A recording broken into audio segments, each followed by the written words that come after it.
Every team, every topic, everywhere. This is Believe.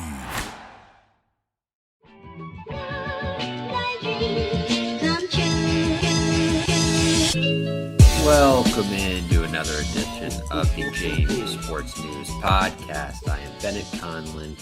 I am joined by Jack Fitzpatrick. Jack, how is life treating you?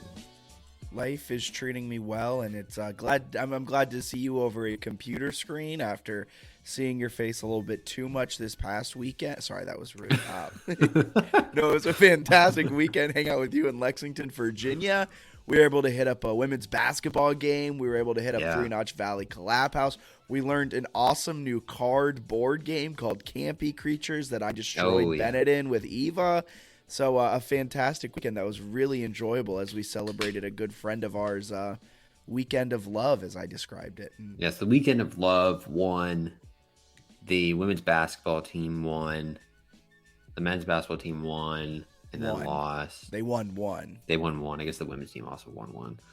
So it's but their win was cooler. Their win was more impressive. Their win was more important. It's true. And we got to visit Three Notched, which was an absolute thrill. Which is where I picked up this 4-pack, this Raku Juicy IPA, an India Pale Ale brewed with Raku hops. Absolutely fantastic. And we got to experience all 14 beers they have on draft there at the Valley Collab House. I personally didn't experience all 14 when I was there, but you know what I mean. I had a good time. No, it was awesome. I love going there. They've got some great drinks in Harrisonburg there, worth visiting. And the board game collection is more impressive than I remember. Yes, it seems like they add to it every time. And if you're there, please play Chutes and Ladders and let us know if it is more difficult than you remember it as a kid. I think it was hard, man. I was going up the wrong side. A lot of shoots. Did you win or did Eva win? I think Eva won. Yeah, and I never made it past 35. No, you were struggling. It was a woeful performance from yourself, but a lot of fun. And you know what else has been a woeful performance of mine? My sports betting at Bet Online. I mean, this isn't me saying don't sports bet, but this is me saying sports bet responsibly because your boy is down a lot of units as of late. Bet Online remains your number one source for all of your sports betting needs this season. Everything from NFL playoffs to pro and college basketball, UFC, MMA, and more. You'll always find the latest odds, team matchup info, player news, and game trends at BetOnline. Live betting options, free contests, live scores to keep up to date for almost any sport or game imaginable. BetOnline is truly the fastest and easiest way to bet on all your favorite leagues and events. Head to a website. I think where they wrote in head to website, it was supposed to say betonline.ag, and I read website. Head to betonline.ag today or use your mobile device to join and receive a 50% welcome bonus with your first deposit. Just use promo code BELIEVE, promo code BLEAV to receive your 50% welcome bonus. You make an account, you deposit $100, you'll get a $50 free bet sitting in there waiting for you. BetOnline.ag, where the game starts. I had speaking of betting, had a tough bad beat today. Bet on Florida State men's basketball plus 3.5 against Miami. They're down about 30. Yeah, I saw that. That's a tough one, man. That's a couple bounces, 10 threes go in, and that game's all knotted up. Before we jumped on this to record, I was watching the Notre Dame NC State game. Oh, is that bad? At one point, no, but it's actually a really good game. But NC State went on like a 17-2 run at one point. Yeah. And opened up like a 15-point, something crazy. And then Notre Dame climbed all the way back, and I think it's nearly tied at halftime. That's good stuff. Yeah. We love college. It was a lot of fun. Here. Yeah. We starting men's team, we starting women's team. I think we start this week with women's because we were at the game. We can kind of break it down. We watched Peyton McDaniel take her dislocated finger, put it back into place. Let's start there. And then I think the very next possession drills a three. But Peyton McDaniel named Sunbelt Player of the Week, third JMU Duke to be named that this season, along with Jefferson and Kozlova. But McDaniel, I don't think we're talking, blow for blow, a heavyweight bout. number 3 on Troy. I have to look up what her name was. But her and McDaniel and even Kiki in the fourth quarter going blow for blow with each other, that was one of the most fun basketball games I've ever been at.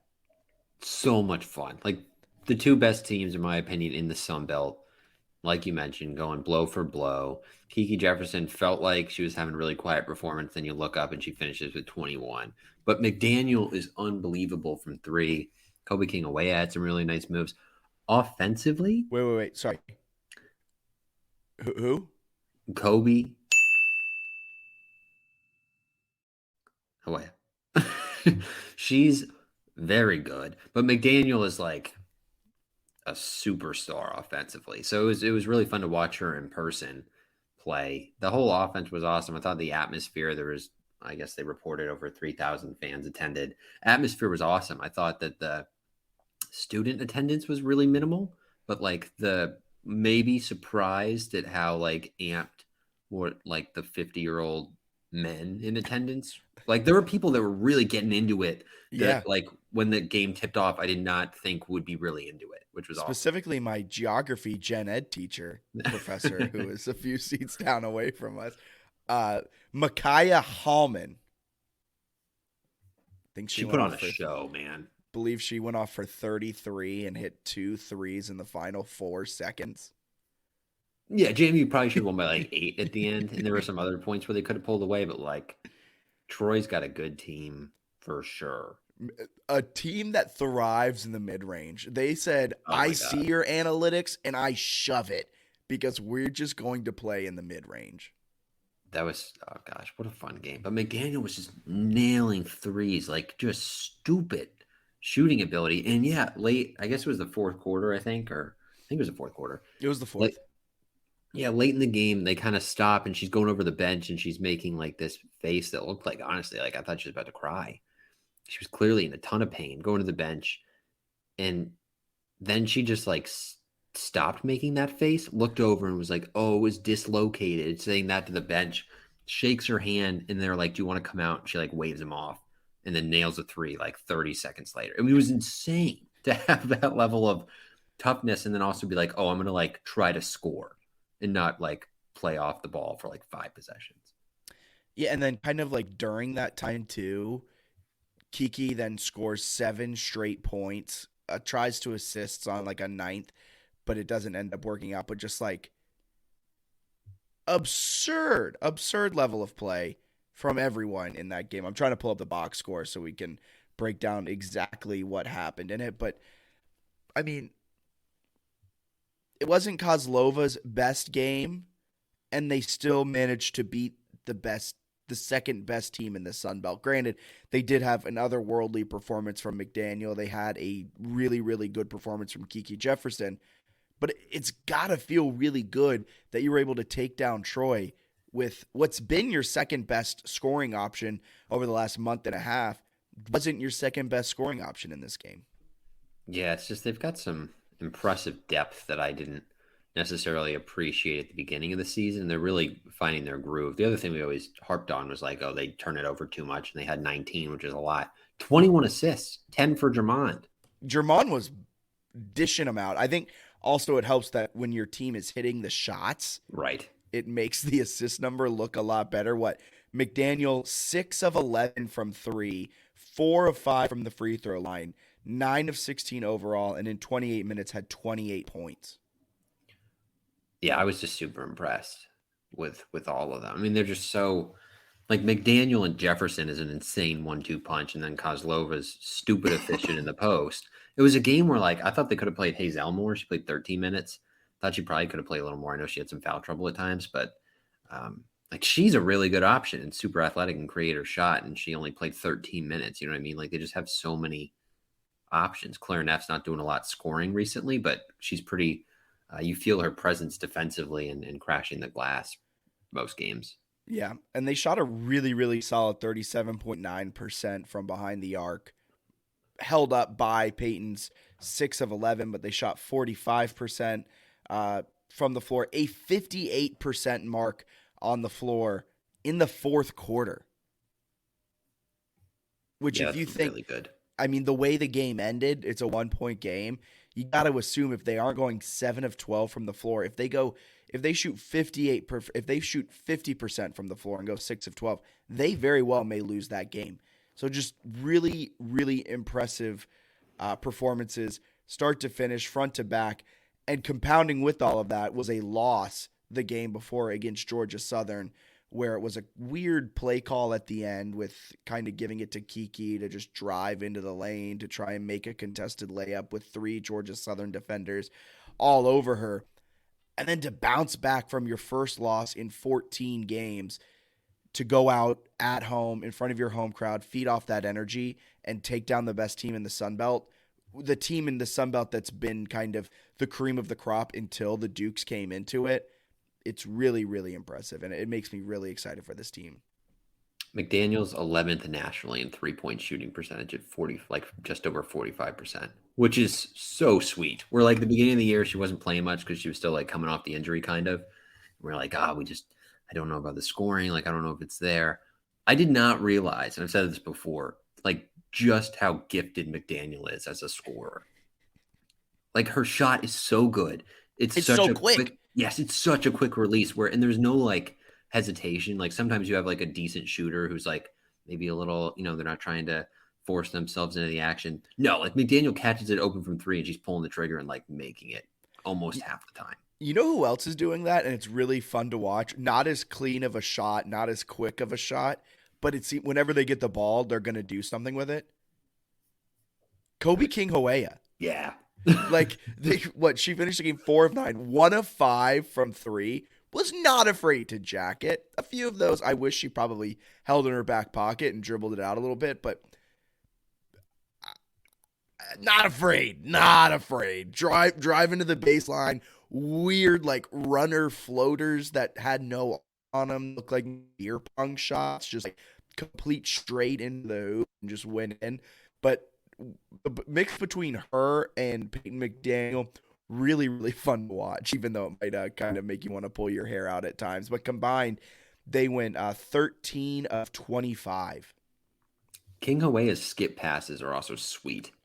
Kobe King-Hoea, her pass is a skip pass. She doesn't believe in, passing along and keeping that ball movement. She goes, "Oh, I'm in the far right corner. I'm going to throw it to the other far left corner and just hope McDaniel's there." Like just complete over the head bullet passes. It was so sweet though, because like their spacing when they had like McDaniel, King-Hoea, and Kiki, like some 2 of 3 or 3 of 3 on the floor was stupid good. Like offensively, it's unreal because you've got multiple shooters, but they can also drive. You mentioned King-Hoea she kind of has like, I think Coach O actually said this. It might have been on the JMU Sports Blog podcast a while back, that she kind of has like an old man YMCA game where she's not like blowing by you and like elevating toward the rim, but like she has some moves that are just stupid where it's like, oh, she has like the Kobe fadeaway on the baseline. Like, all right, that's cool. Like there's just a lot of different things that she can do offensively to make the team better. And you surround her with McDaniel and Jefferson, who are like legitimately 2 of the best players in the Sun Belt. You've got a pretty dynamic offensive group. And then they have a few others who are probably a little bit better defensively. So they have to kind of mix and match the lineups, but it's a good group. And I think why Kobe King-Hoea saw more minutes in this game than she had in the last few, and Hazel may have seen her minutes kind of get pulled back just a bit. When Troy would deploy the 2-3 zone and Hazel was in there, and this is not a slight against Hazel, I think it's just their different play styles. Yeah. They kind of struggled to break it and find ways through. And then when they brought Kobe King-Hoea in, they just kind of broke that press. And I think it was because of the skip passes where King-Hoea would drive, have it collapse, and she's not afraid to just kick it out. I mean, she finished the game with 2 turnovers, no assists, so you don't necessarily love that. You don't also necessarily love how she passes. She likes to jump and then pass, kind of Jeremy Lin during Linsanity-esque. But I think that might be why we saw more Kobe King-Hoea than we saw Jamia Hazel there in that game against Troy. I'd be willing to bet she had 3 to 5 hockey assists. There were a couple where it was like skip pass, someone else made a pass or something, or like drove and got a good good look. There were one or two for sure where she left her feet and it was like, oh, that's probably a turnover now. But there were also a couple where it was like, oh my God, like that's pretty impressive court vision. So it was super fun to watch in person too, because you could like kind of see where she was thinking she was going to go with the skip pass, where maybe you wouldn't have noticed on the broadcast. And it was just like, wow, she's really good offensively. Like I think defensively, it's probably not like her strong suit. Where like Clarinet or someone else can maybe give you a little more there, but offensively, the shooting, the ball handling, the passing, it's a pretty hilarious and fun combination when she's got other scorers around her. And my last point on this, if you're in the Harrisonburg area or if you're planning to go to the Harrisonburg area, the women's basketball games are damn fun. So if you can, I highly urge you to go. Tickets are like $3 and a bag of chips. So cheap. So if you can figure it out, I highly recommend getting your way to Harrisonburg and watching this team this year because it's fun. So fun. They got 3 home games left. I wish it was more. They got a bunch on the road here, but they're worth checking out for sure. Louisiana, Arkansas State, and Marshall in February. Those are going to be some darn fun games.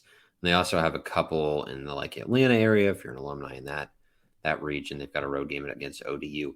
They're so much fun to watch. They just play a very fun style that earlier in the year was not fun because they're trying to kind of play fast and do these things, but instead of like completing skip passes, they're turning it over. But now with like a healthy roster, it's so fun to watch. Yeah. You know who's not as fun to watch? I'm still high on the men's. I'm not. I don't know what team you're watching because I don't think we're watching the same one. Men's go 1-1 over the weekend. And over their first overtime win of the season, so maybe luck is changing. They took down Troy 89-87 in overtime.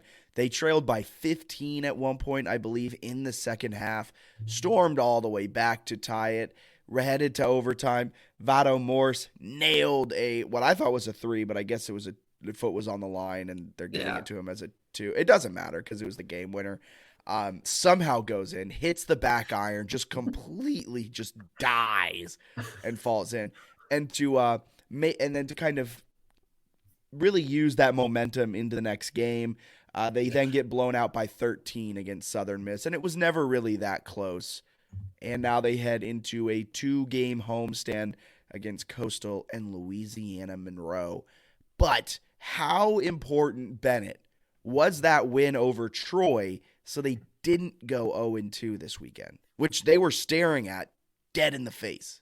That would have been tough. It's a good one. Troy's a solid Sun Belt team. It's a nice road win. Like they've got some good road wins. Like Marshall and Troy are quality road wins. Yeah, which is hilarious that then they've lost to Texas State and App State at home.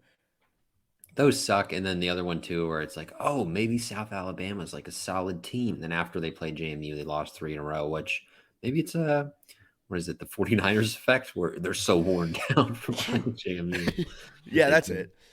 They can't even hang in there. No, but that was a big one to get that win. It was nice to see a close game go their way. And then maybe equally disappointing to have a double-digit loss in the ensuing game. But I think Southern Miss is probably the best team. I think they can compete when fully healthy with like Marshall. I think they might be the best team in the Sun Belt. Yeah, because Southern Miss has been actually not healthy for like this entire season. And then I forgot who they got back. DeAndre Pickney, was it? I think he's been around. It was Neftali Alvarez, who's apparently like a freakishly good guard. Yeah, so they got him back. They're back to being fully healthy, and they're currently 104 in KenPom. Marshall is 75, so every day that Marshall road win is looking better and better, but then some of those other losses are looking worse and worse. And yeah, I agree. I think that win over Troy was massive, so they didn't go 0-2 over this weekend.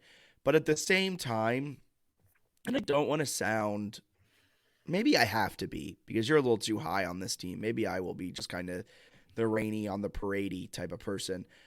They shouldn't have won that game. It should have gone to double overtime and they should have lost. Like that Vado shot had no business going in, and JMU fans got so hype over it. And I get they're one of the unluckiest teams in the nation, so it was bound to change. Their luck was bound to change. But I almost would have rather that been the Valpo game, like the shot to win the Valpo game or a shot to win the Texas State game. Like, I know that sounds weird and it would have been the same record, but they had no business winning that Troy game. They kind of pulled one out of their butt, right? I mean, they were down 8 with like 3 minutes left, and they forced overtime with a Mezzi missed 3 that he rebounded himself. It was a sweet play. But yeah, they definitely got the most out of that one. That's one that I would not have expected their luck to switch in, because it seemed like they could have lost by 10. They didn't. So credit to them, and they've shown a good fight this year. I think the thing that's becoming kind of alarming to me is KenPom will even break it down by like quarters of the game. They're kind of like getting smoked out of the gates in some of these games, where like they fight their way back, but the slow starts, especially on the road, you can't just like spot a team that's kind of equal to you 10 points. And Brian brings this up every game. Or there was a point where there was like a 4-game stretch where we were texting our friend Brian, and he was just like, these slow starts are killing us. Yeah, I think it's 4 in a row where they've been down a noteworthy margin, or 3 out of the last 4, something like that, in the first like 10 minutes. And it's, I don't know, you can't spot a team a huge lead. Like against Southern Miss, they just never like cut into it. Yeah. And this is also a team that I've been told was built to make threes and to shoot threes. And yet they are one of the worst teams. They are the worst team in the Sun Belt in making threes. They make 29.2% of threes in conference play, by far the worst margin in the entire Sun Belt. And not only are they getting blown out to start these games, they have no way to stop the bleeding, because they are one of the worst teams in conference play in stopping the 2-point shot. They don't block either. Out of the 14 teams, they are 13th in allowing a 51% shooting percentage from inside the 3-point line. They are also, where's effective field goal percentage? 9th out of 14 teams in effective field goal percentage, allowing a 49.4%. That scares me. It's kind of frustrating a little bit, right? Because they've built a roster that is smaller than most teams. You can say it. They're tiny. And they're one of the, I mean, they're right there with, I guess, Troy shooting it horribly from 3 in conference play too. But they're right there with like Texas State, which has been just abysmal offensively all year in conference play shooting. And you look at some of these, like, you don't even have to shoot it that well. Like Marshall in Louisiana, Marshall's shooting like 35% from 3 in conference play, and they have the best efficiency according to KenPom during conference games, because they're not turning the ball over a gazillion. Like JMU turns it over too much. They're small. The small team's not that great at 3-point shooting. And then defensively, their lack of size kills them in the paint. So if they don't force a turnover defensively, they're getting killed, which is the same thing that happened last year. So we said, all right, like, fix that in the offseason.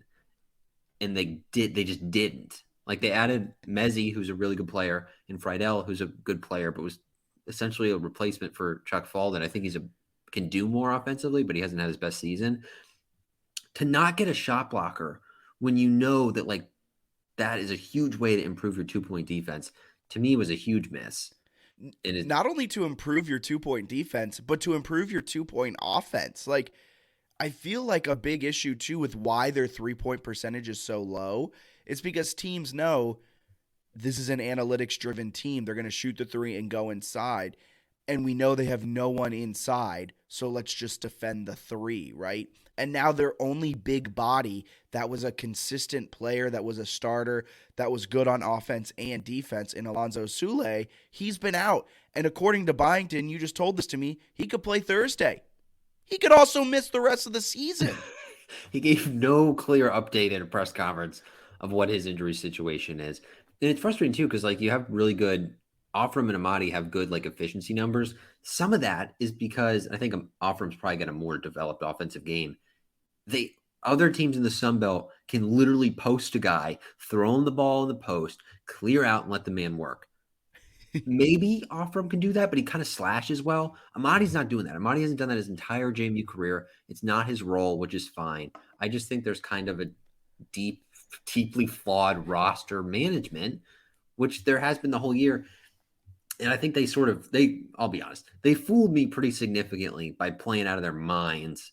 And some of that in the non-conference when they played out of their minds is they were forcing turnovers at a crazy clip. They're hitting shots at a clip that maybe they're just not actually capable of doing, especially against Sunbelt teams, which are not good, but they are better than like their average non-conference opponent. I agree wholeheartedly. And people who are saying, well, if you look at the entire sample, they're a good 3-point shooting team. No, they're not. I'm here to say, and correct me if you disagree, but I think the Sunbelt play is a big enough sample to this point.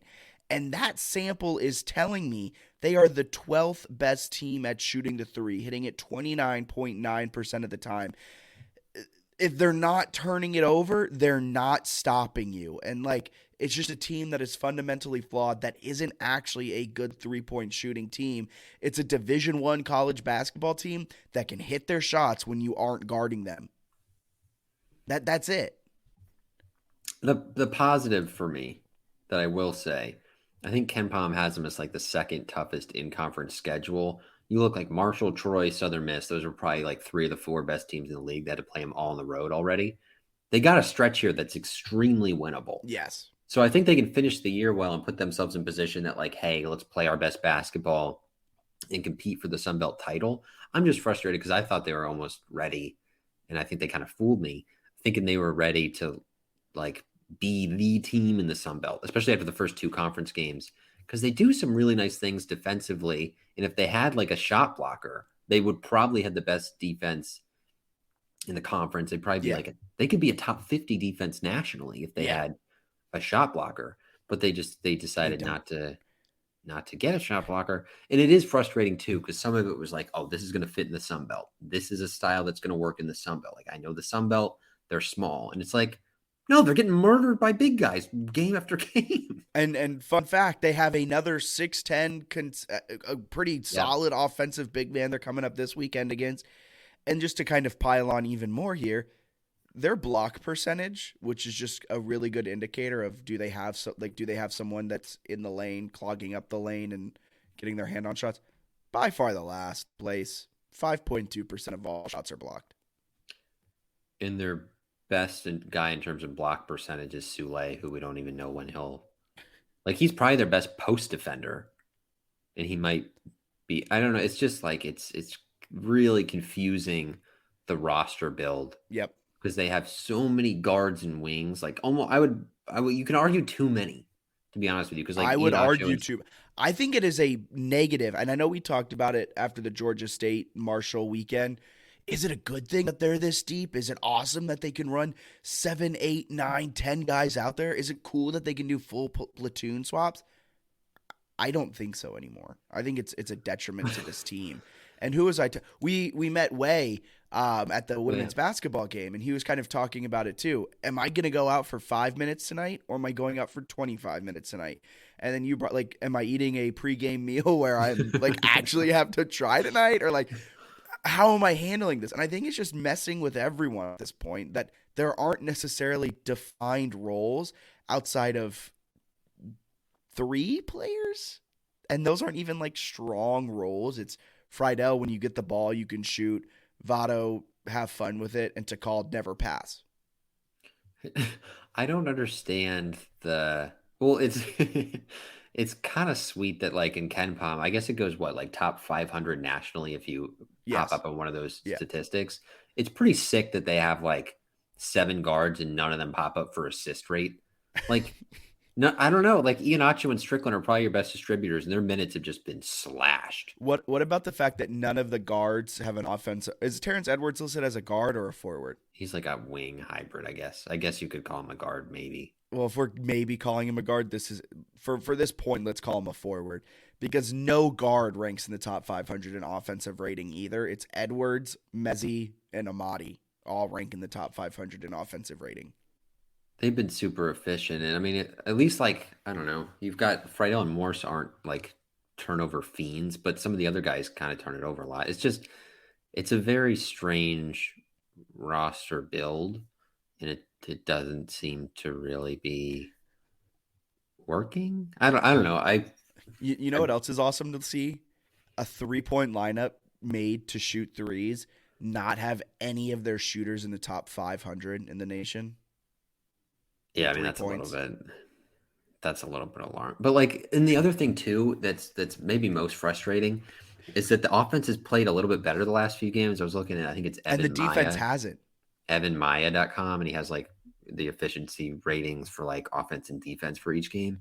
And it was like they had a stretch in there, but the offense was doing nothing. Like those 63-62 losses where they have 2 of those, offense does anything, they got 2 wins there.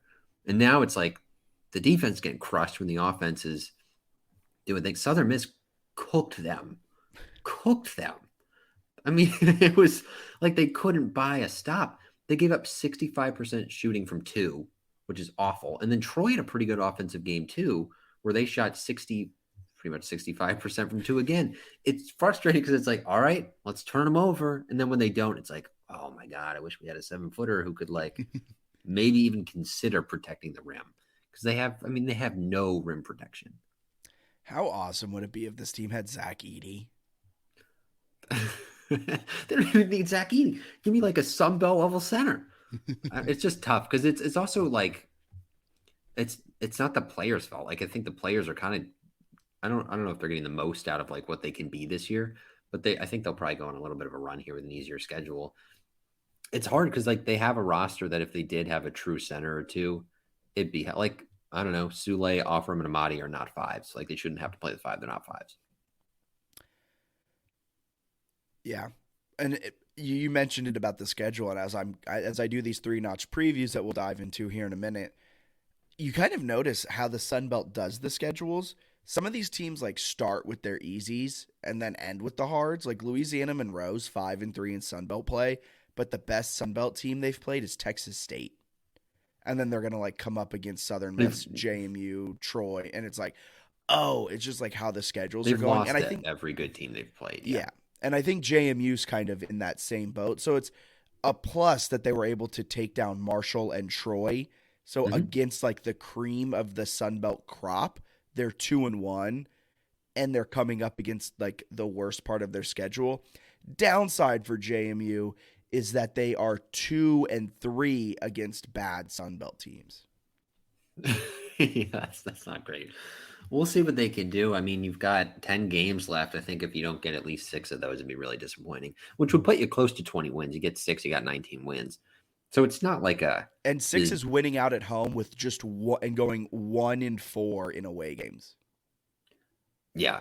Well, I think you could even actually no. 6-4 right? Is you could go 0-4 is winning out at home. Yeah, and which, come on, go get 20. I mean, wins. Your home games are Coastal, Louisiana Monroe, ODU, Louisiana, Marshall, and Georgia State. 2 of those sound hard. Right. And the road games are like very winnable. ODU, App, Georgia Southern, Coastal. Like all should be wins. Should be wins. Right? I mean, it's not crazy to think that like decent showings you win the next 10. I would accept they're not 8-2. But like they need to finish strong here. It's also at a point where like I don't want to hear about the like lineups and how they haven't had guys. Like, no, this is your lineup, this is your team. It's late January. Let's go. Yes. So let's see something happen, man. And I think they should be able to do it. I hope they do it.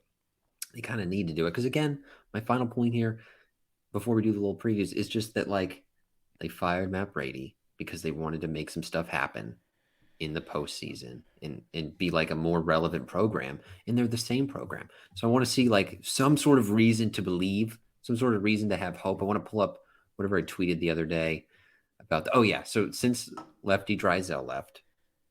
Didn't you also someone in those replies said the Lefty era wasn't actually that good either. Yeah, which was like, I mean, I was like, man, we're taking shots at Lefty. Wow, all right. Better than this. I guess it was Lou Campanelli were like the best years, but like better than this. But anyway, since 1997-98, they have 16 losing seasons, 9 winning seasons, and they've gone to the postseason 4 times. So it's 1 NCAA tournament, no NITs, 2 CITs, and 1 CBI. And what a crappy 2.5 decades that's been.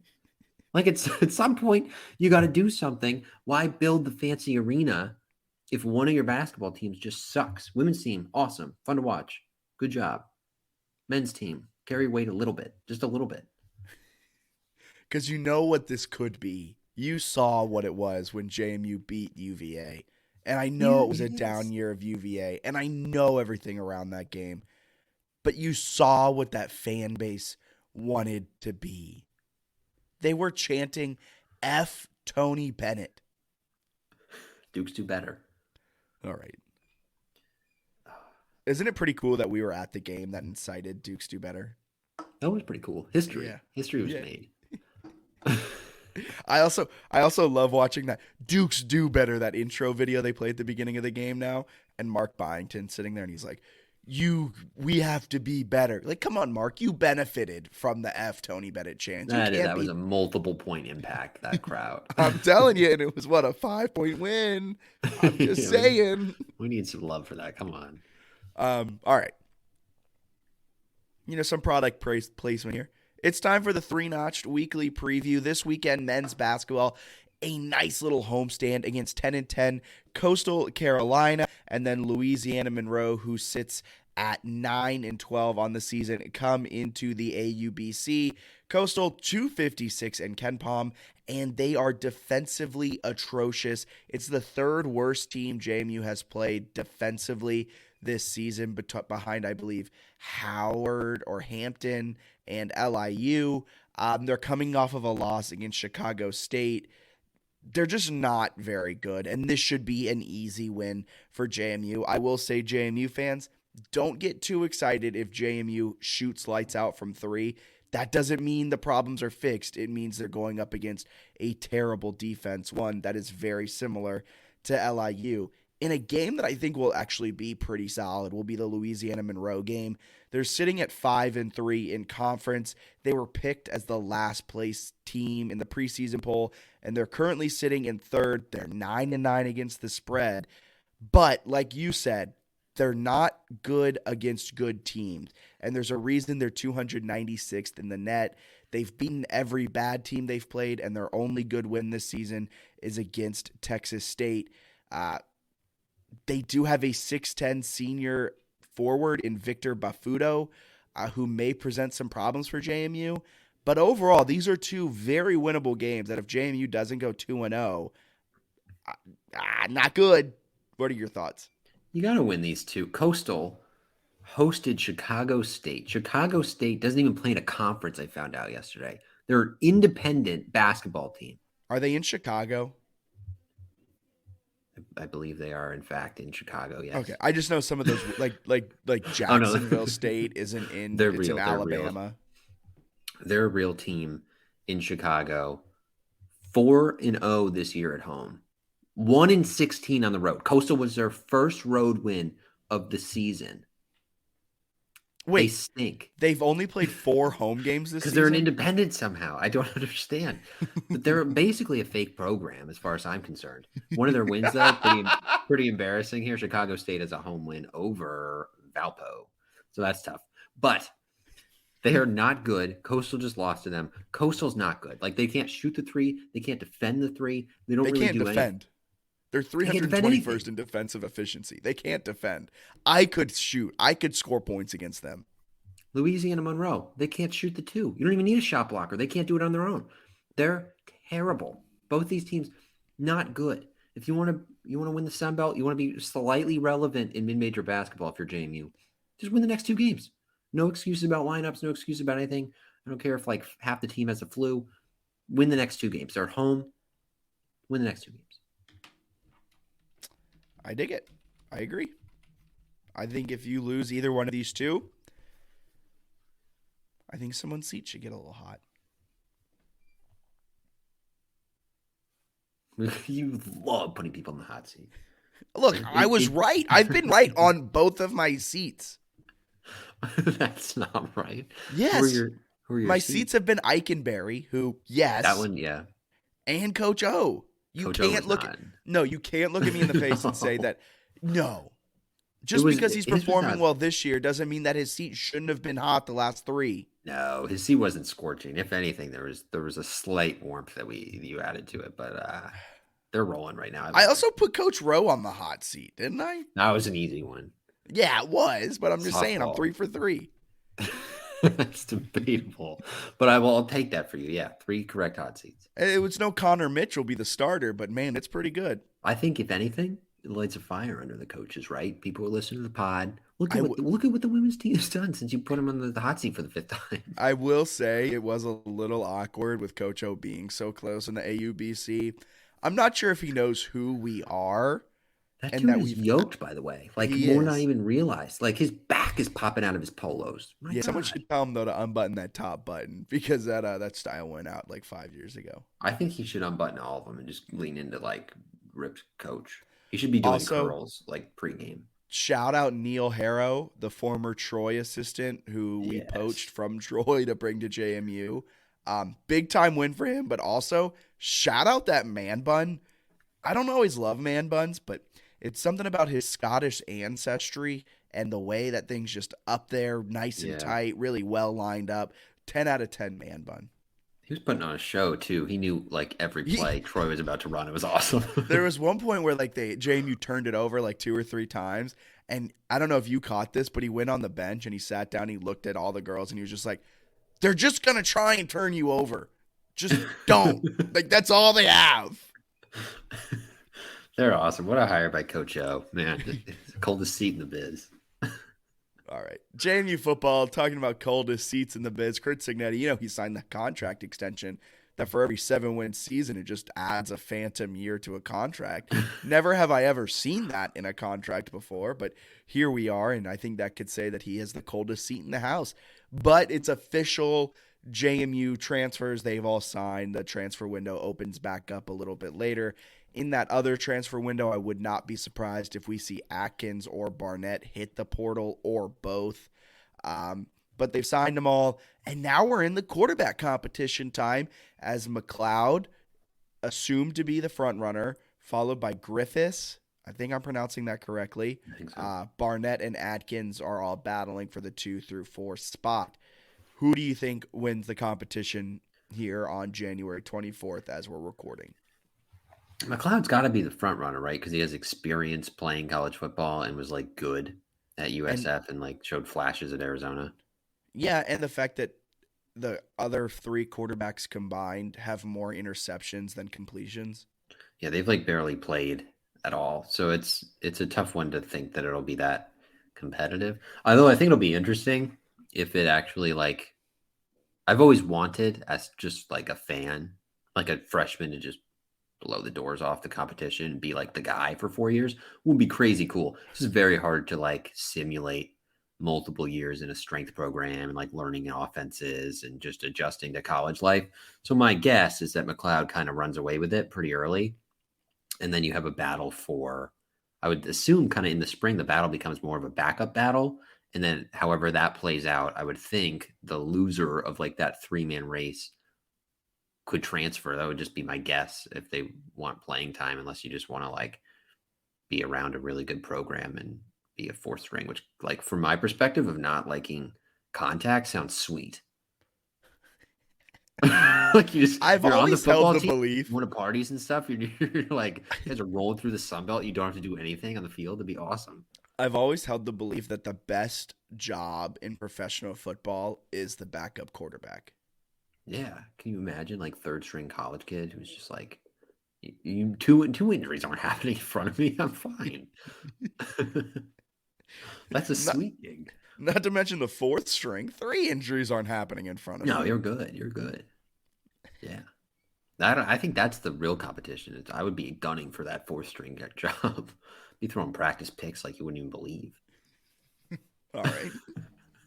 But I thought the press conference was somewhat interesting because he said that, and then he talked about maybe still wanting to add wide receivers through the portal in the spring. They've added a lot of wide receivers, so revamping that room. After who graduated, who left? Chris Thornton, Devin Ravenel, your two main guys, I believe, that have left. Reggie Brown back. Reggie Brown, I believe, is expected back. So they should have a pretty good group. Defensively, I think they're going to be awesome. I'm excited. I think it'll be a good year. New Year's 6? They could make a run for it. I saw some people, I don't know if they're JMU fans, saying that, like, got to get through the UVA game. I think UVA is going to be a dumpster fire. So I'm not, like, respectfully, I'm not worried about that game at all. Like the more and more I watch them go through their offseason, it took them like a month to hire a new offensive line coach. That's not good. Their wide receivers coach, who is beloved in Charlottesville, played at UVA, played quarterback and wide receiver, Marcus Hagans, just left for the same position at Penn State. I saw that, and I saw some UVA fans saying, I wish you would have been the head coach. Not a good sign. Not a good sign to lose him. Your offensive line coach who hung around and then decided to leave for in-conference foe. Like, just not good. They're having this coaching staff revamp. You lost your starting quarterback in Brennan Armstrong. You had a Monmouth transfer come in who might be the favorite to win the job. Respectfully to Monmouth and the Jet who used to play there. I'm sure he'll be tuning in for that one. I don't know. I think they might be 3-9 bad, or they may be horrible. Who's their head coach? Tony Elliott? Tony Elliott, yeah. Does he keep his job after next year? Super good dude that I think is well respected from that perspective. I don't know that Carla Williams would be really intensely trying to get a new coach, but if they go not bowl game again, which I think is highly realistic, I think the seat becomes quite hot. See, I only put JMU coaches on the hot seat. Here you are putting UVA coaches on the hot seat. It's fans are and the UVA fans typically are not that intensely focused on the football team, and they're still what is going on?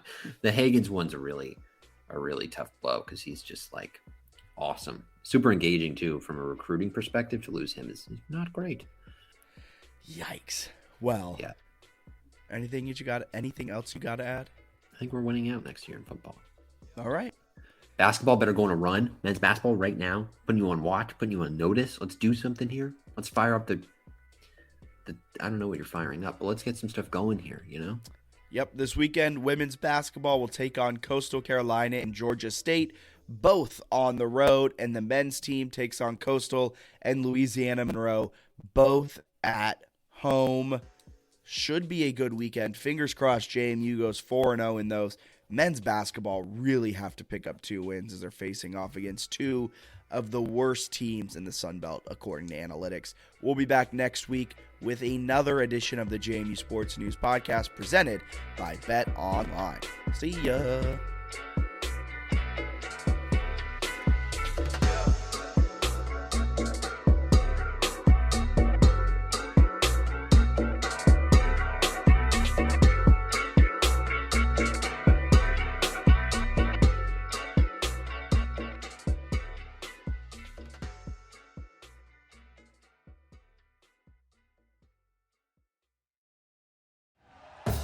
Thank you for listening to Believe.